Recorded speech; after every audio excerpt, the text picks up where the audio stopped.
Libro de Éxodo, capítulo 14. Estamos viendo el verso 15 en adelante.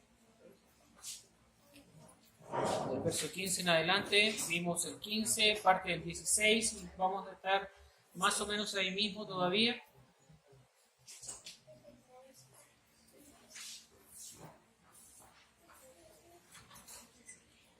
Bien, hermanos, vimos la semana pasada que había llegado la hora en que tanto Moisés como el pueblo había de empezar a vivir por fe.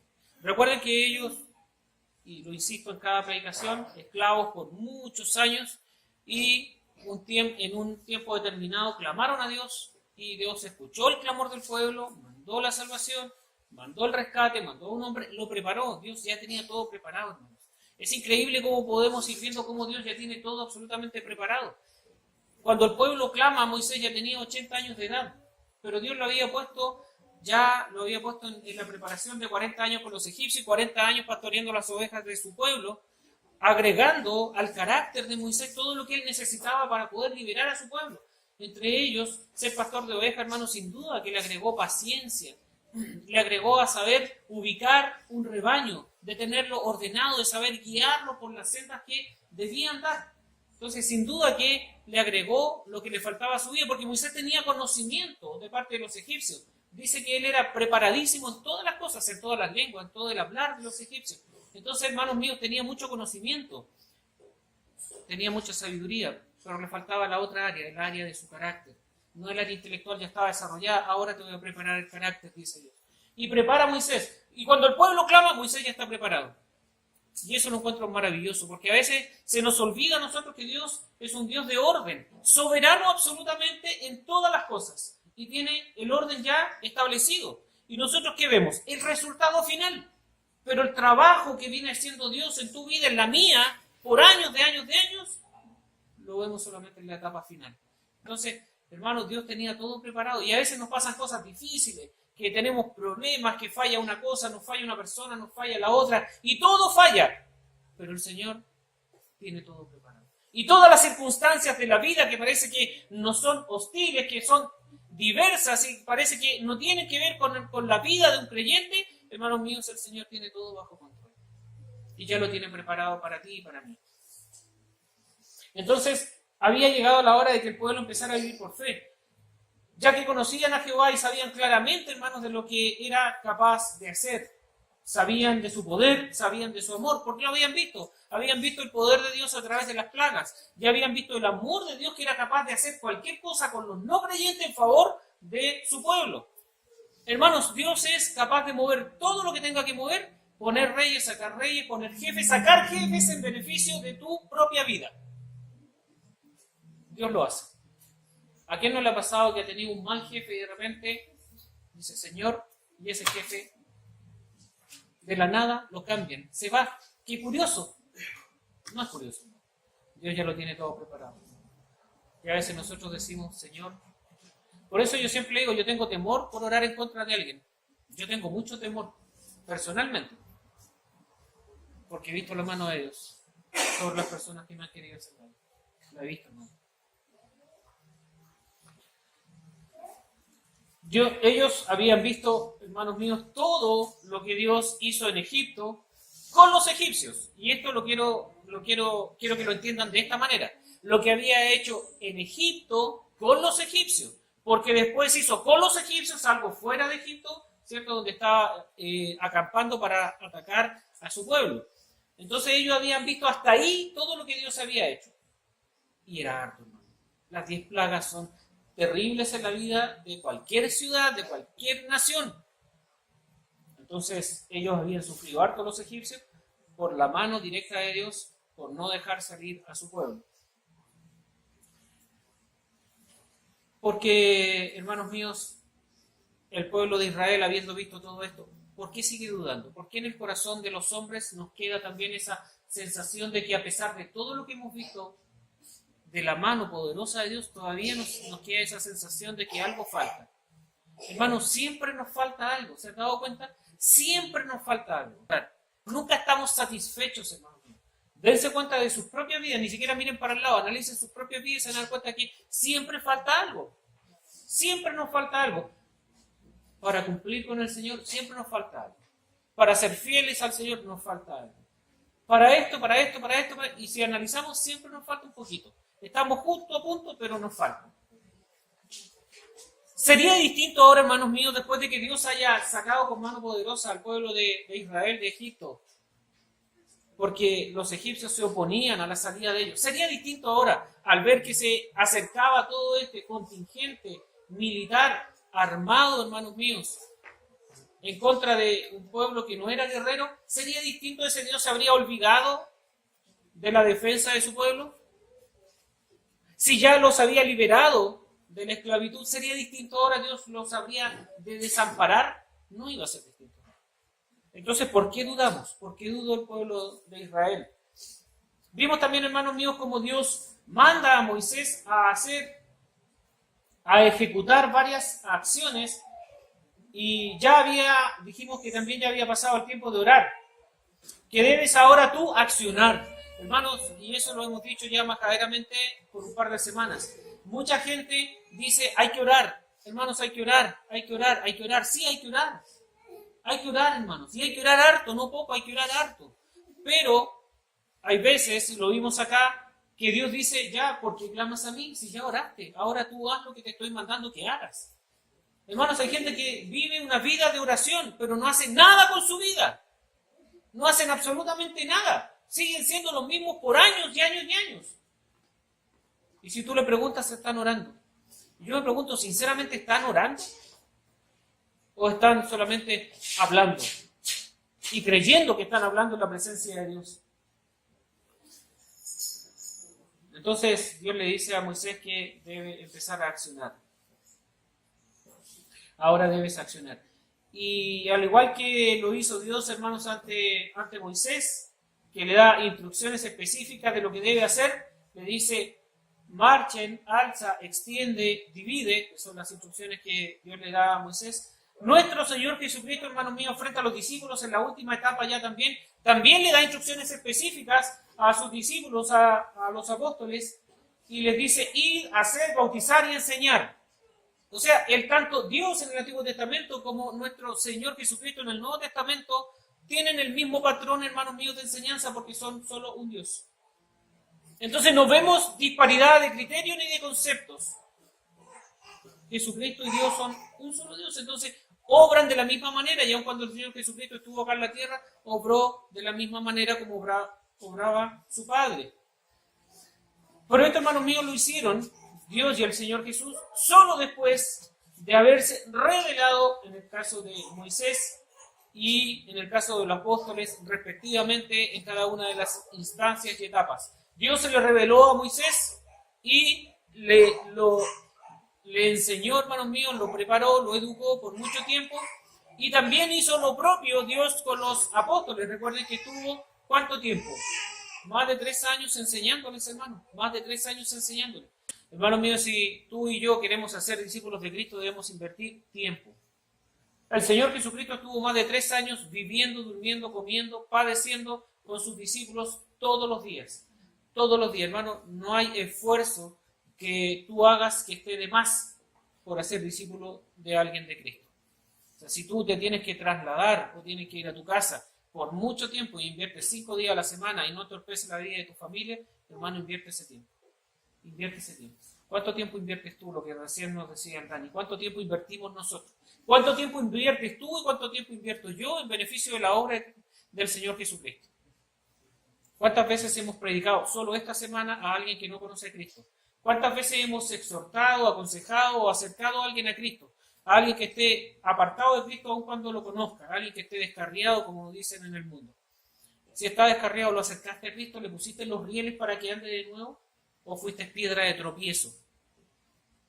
Porque podemos ser lo uno o lo otro. Podemos ser piedra de tropiezo o podemos ser quien le guíe al ciego y al cojo a volver a entrar al camino. Porque el ciego y el cojo se desvían fácilmente del camino. El ciego porque no ve y el cojo porque tiene dificultades. El camino es pedregoso, hermano, y es difícil andar recto.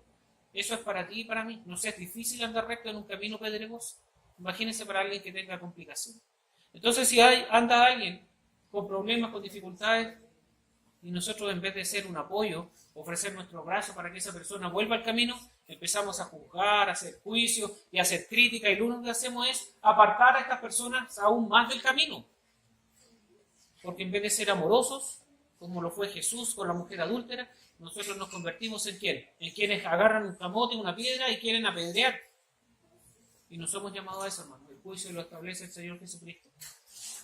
Hermanos, solo cuando ellos supieron ante quién estaban, tanto Moisés como los discípulos, ante quién estaban, es que también a su vez estuvieron preparados para comenzar a hacer todo ahora y de aquí en más solo por fe. Cuando Moisés supo ante quién estaba, porque él preguntó, y si me dicen quién me manda, ¿qué digo yo? ¿Y qué le dijo el Señor? Te manda, di que soy el que soy. ¿Quién es? Jehová. Jesucristo cuando estuvo en la tierra dijo, yo soy el que soy. También, de igual manera. Es tanto Dios como el Señor Jesucristo se revelaron cada uno, tanto a Moisés como a los apóstoles. Y cuando ellos ya hubieron conocido a quien le estaba llamando, empezaron recién a estar calificados para servirle, hermanos. Por eso que hay iglesias y que viene entrando una persona y le dicen hermanito al tiro, hermano, ¿tú sabes quién es que le dices hermanito? Hermano, el que tú seas creyente, el que Cristo haya puesto su vida en pos de la tuya, le costó la vida al Señor Jesucristo. Entonces no todos somos hermanos. Y a veces suena duro que digamos esto, pero no todos somos hermanos. Y yo defiendo eso porque costó la vida de mi Señor, de mi Salvador. A veces es más fácil predicar un evangelio más corporativo. Son todos bienvenidos, vengan todos somos hermanos. Una vez hace, no sé si mi esposa se acuerde, 25 o 30 años atrás estábamos escuchando, no, 25 deben ser, escuchando en la Plaza de Armas un predicador y estaba re bien, y nosotros estábamos re contentos de escucharlo. Terminó de predicar y empieza a orar, dice, ahora voy a orar. Y oro por mis hermanos católicos, oro por mis hermanos adventistas, oro por mis hermanos testigos de Jehová, por mis hermanos mormones, por mis hermanos musulmanes. Claro, pues llegó la hora de pedir plata. Porque eso era para él después pasar su sombrero pidiendo plata. En beneficio de la obra, porque él vivía del evangelio. Pero si son todos sus hermanos. Y a veces nosotros sin darnos cuenta hacemos exactamente lo mismo, hermano. Porque nos asombramos de lo que yo estoy contando, pero a veces hacemos lo mismo. En la iglesia, hermanos, viene entrando alguien, hermanito, bienvenido, hermanito. ¿Quién sabes tú quién es? Si no es tu hermano, y puede que lo sea, pero puede que no. Y eso no lo determinas tú, lo determina el Señor Jesucristo, lo determina Dios. Te quiero hacer una pregunta. ¿Y tú vives por fe? Y si es así, como dice la Escritura, lo vimos la semana pasada, muéstrame tus obras. Eso dice la Escritura, ¿cierto? Tú dices, sí, yo tengo fe, muéstrame tus obras. ¿Son dignas de fe? Hermanos, es imposible marchar y avanzar como en la instrucción que Dios le dice a Moisés que haga al pueblo. Es imposible marchar y o avanzar sin fe. Es imposible. Si tú no tienes fe, no vas a dar nunca ese paso definitivo que te permita crecer en el Evangelio. Nunca. Siempre vas a vivir estancado. Dios le dice a Moisés que entren los hijos de Israel por medio del mar en seco. Por medio del mar en seco. Esa fue la instrucción, pero es imposible hacerlo, hermanos míos, si tú no tienes fe y le crees al Dios que te está dando la instrucción. Cuando el pueblo de Israel, hermanos míos, salen de Egipto, sin duda que lo hicieron llenos de esperanza, de ilusiones, de planes. Sin duda que ese pueblo estaba muy feliz. A mí no me cabe duda que era un pueblo en ese minuto gozoso. Con incertidumbre, por cierto, porque eran algo desconocido. Pero no me cabe ninguna duda que estaban muy felices en ese minuto porque eran esclavos, hermanos míos, y estaban siendo libres. Y ellos vieron de la manera en que fueron libres, como les dije recién. Cuando salen de Egipto, salen felices. Absolutamente felices. Contentos, como les digo, con expectativas de lo que iba a ser la tierra prometida. Recuerden que Dios les había dicho una tierra que fluye leche y miel. Una tierra que iba a ser para ellos, ya no iban a ser más extranjeros, peregrinos, iban a tener su propio territorio. Y sin embargo, en el camino, hermanos míos, empiezan ellos a ver y a desilusionarse y a ver cosas porque no necesariamente siempre es la realidad, a percibir ciertas cosas.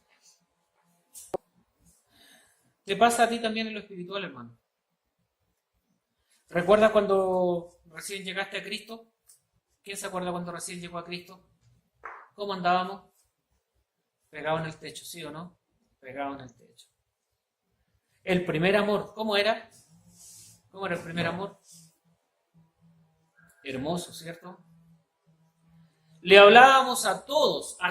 Íbamos sentados en la micro y nos latía el corazón y decíamos, Señor, dame una palabra. Y hablábamos. Estábamos parados en la fila del banco, a mí que me tocaba harto eso. Y yo decía, Señor, yo quiero hablarle a esta persona. Y le hablaba a la persona. Queríamos hablarle a todos. Que todos se convirtieran. Ese era nuestro anhelo. Ese era el anhelo de nuestro corazón. Ibas a todas las reuniones de la iglesia. ¿Sí o no? A todas. Aquí la mayoría viene de iglesias donde se juntaban de lunes a lunes. De lunes a lunes. Y estaban en la iglesia de lunes a lunes. Culto, oración, jóvenes, varones, damas, retiros, etc. No nos perdíamos ni una. ¿Y qué pasó? ¿Y qué pasó ahora? Ya sé, Dios cambió. Dios ya no es el mismo. Ya no es el mismo porque antes me amaba tanto y todo era tan lindo y ahora no es tan lindo. Entonces, como yo soy tan impecable, tan intachable, lo más probable es que no sea yo el que esté mal, sino que sea Dios el que esté mal, porque alguien tiene que estar mal. Para que las cosas no funcionen tiene que haber algo que ande mal. Y yo no tengo ningún problema, entonces Dios se equivocó, Dios ha hecho algo mal. Porque somos capaces, hermanos míos, de echarle hasta la culpa a Dios cuando las cosas no andan bien. En el caso del pueblo de Israel fue exactamente eso. Culpaban a Moisés y culpaban a Dios. ¿Y tú a quién culpas cuando tú andas mal? Porque nunca es culpa tuya. Es culpa siempre de alguien o de algo. Nosotros no cantamos tal vez aquí en éxtasis, ni llorando, ni danzando, ni haciendo cosas, porque cantamos con entendimiento, como dice la Escritura. Entonces yo me doy cuenta de lo que estoy cantando, porque estoy cantando al Dios que quiero alabar. Hay muchos que categorizan los cánticos y le ponen algunos de adoración, otros de alabanza, otros de, y otros de, y otros de. Hermanos míos, los cánticos son para alabanza. Son para alabar a Dios. Todos. Y si usted lo categoriza, está muy equivocado. Son todos para alabar a Dios. Le hacemos una alabanza a Dios con los cánticos. Alabamos al Dios.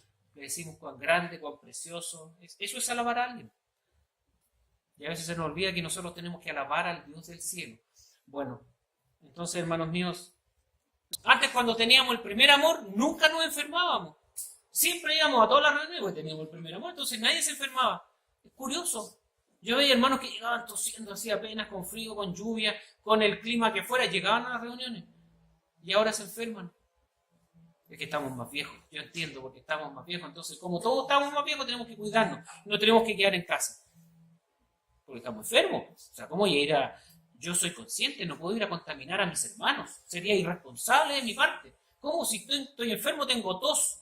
Voy a contagiar a todos mis hermanos. Prefiero, por amor a mis hermanos, quedarme en casa. Nos enfermamos más que antes. Tengo menos tiempo. ¿Se han fijado que todos tenemos menos tiempo? Antes teníamos más tiempo. Cuando teníamos el primer amor teníamos harto tiempo. Ahora tenemos menos tiempo. Es que ahora trabajamos más. Las jornadas de trabajo antes eran 48. Ahora son 45. En Chile estoy hablando. Hace un par de años atrás, hace 10 años atrás, las jornadas laborales eran de 48 horas semanales. Ahora son 45 horas semanales. Pero no me cuadra si trabajamos más que antes. O sea, tenemos menos tiempo por ley de trabajo, pero tenemos menos tiempo porque el trabajo nos consume. ¿Cómo es eso?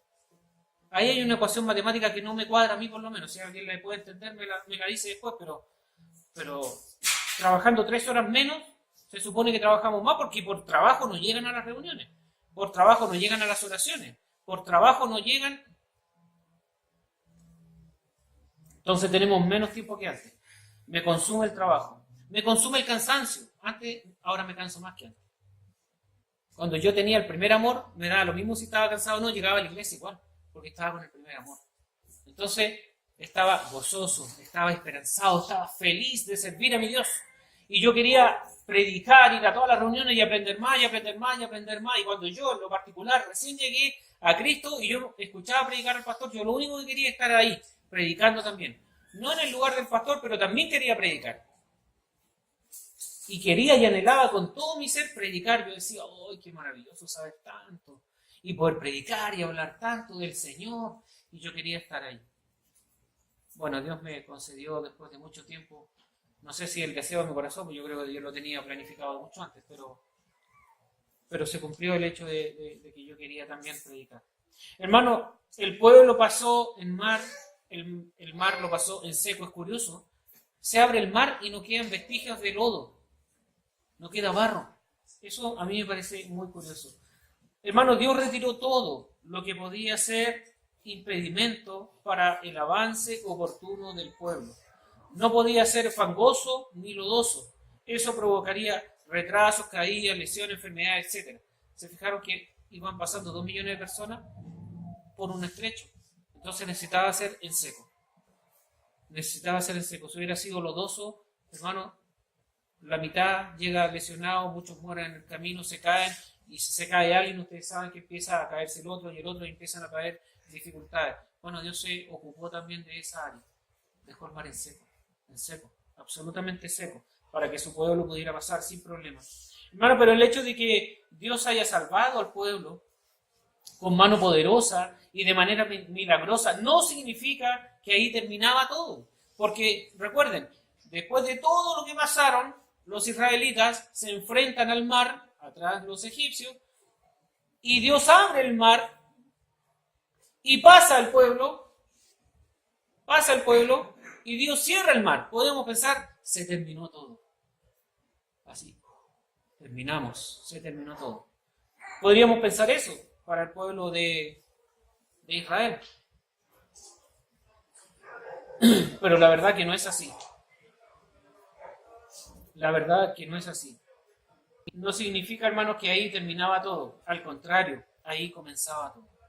Ese es el comienzo, el real comienzo del peregrinaje del pueblo de Israel. Ese es el comienzo, hermanos míos, del peregrinaje. Hermanos, Dios se hizo de un pueblo para sí. Recuerden, Dios se hizo de un pueblo para sí. Él tomó a ese pueblo para que fuesen ellos los que mostraran al Dios creador, para que diesen ellos testimonio de Dios, para que vivieran una vida piadosa conforme a como Dios lo instruía, y para que fuesen ellos los representantes del Dios, del yo soy. Para eso Dios se hizo, hermanos míos, de un pueblo para sí,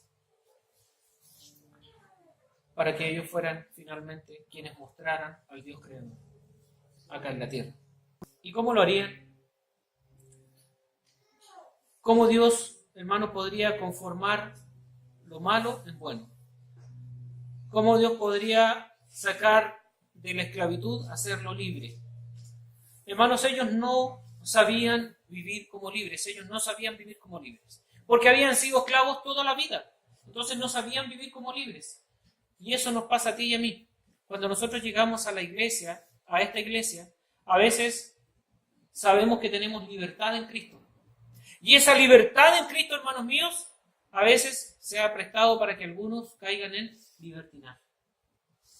Porque empiezan a tomar ciertas acciones de la libertad de Cristo para hacer lo que ellos quieren. Por eso a veces nos acusan afuera y dicen salvo siempre salvo. Ni un brillo vivir así, por causa de algunos que no han entendido que la libertad es para servir a Dios, con libre conciencia, y no para hacer lo que mi carne me manda, hermanos míos. Porque mi carne lo único que me manda es apartarme cada día más del Dios Santo. ¿A quién su carne le ha mandado hoy día a congregarse? La mía no. Quisiera estar acostadito, durmiendo siempre.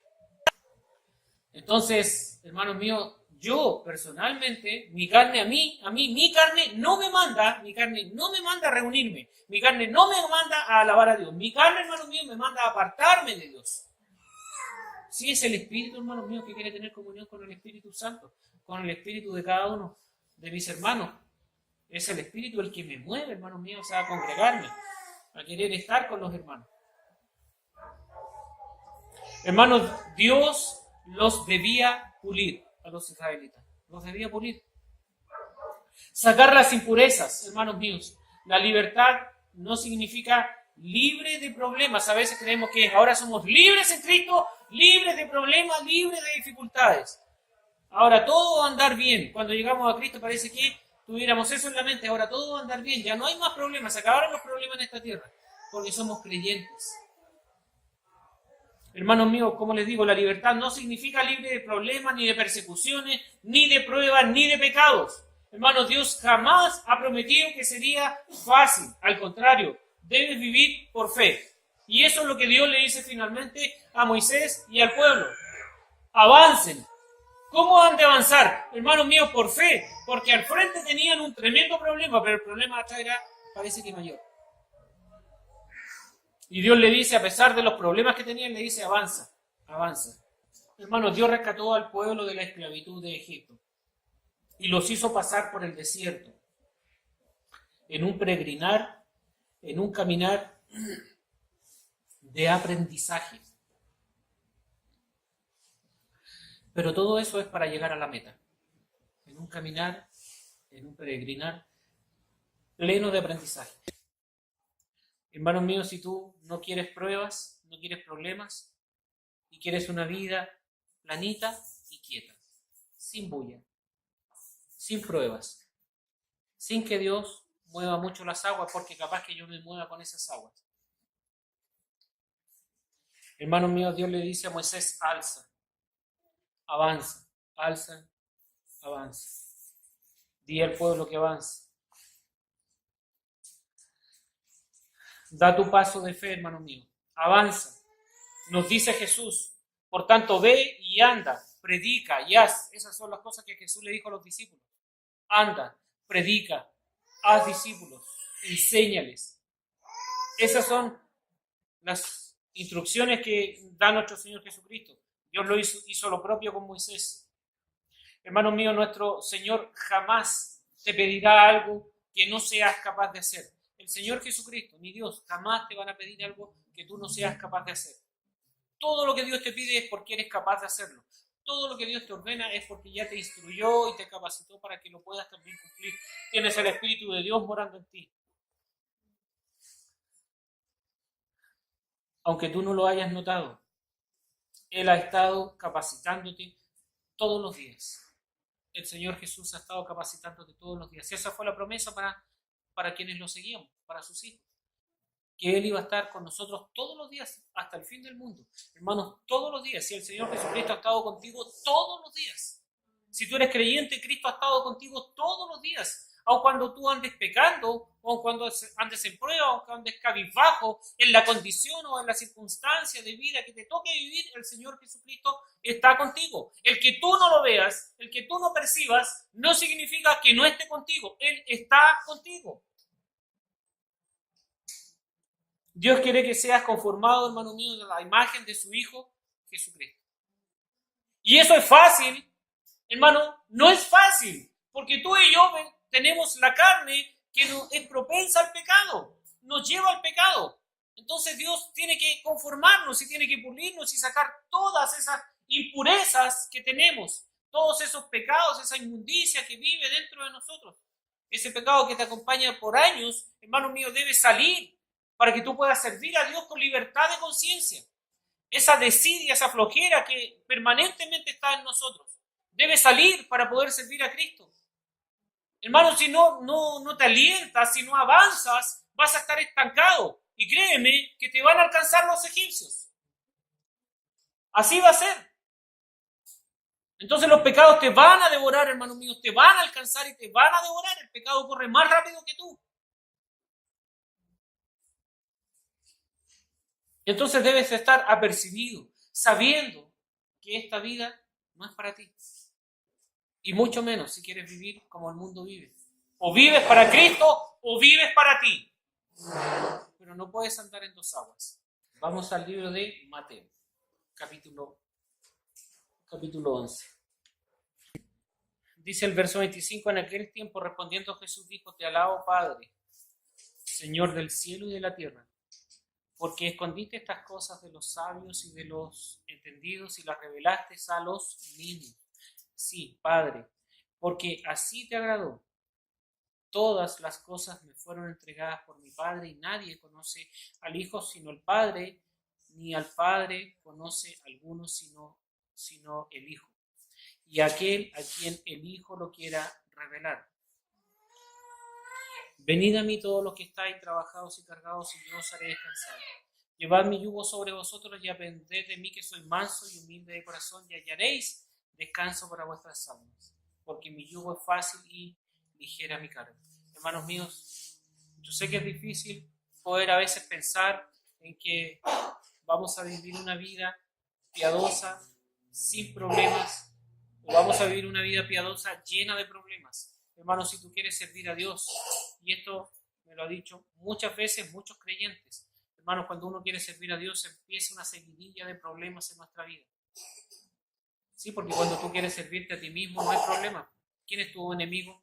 ¿Quién se opone a ti cuando quieres servirte a ti mismo? Nadie. No necesitas ningún enemigo. Sin embargo, cuando quieres servir a Dios, el enemigo sí empieza a atacarte y empieza a apartarte de Dios. Y tu misma carne que no quiere servir a Dios. Entonces, hermano, si tú estás en esa condición, cargado, cansado, acércate a los pies de Cristo. Porque Él va a llevar la carga, hermanos. Porque debemos ir a sus pies y entregarle la carga, el pecado que mora en nuestra vida, el cual no hemos sido capaces nosotros de limpiar. Hermanos míos, el pueblo de Israel estuvo padeciendo toda una vida, todo el peregrinar. Saben, hermanos míos, que muchas veces nosotros comparamos y equivocamos la comparación en decir que Dios nos pasa por el desierto o nos pasa por Egipto. Hermanos míos, hay muchas diferencias.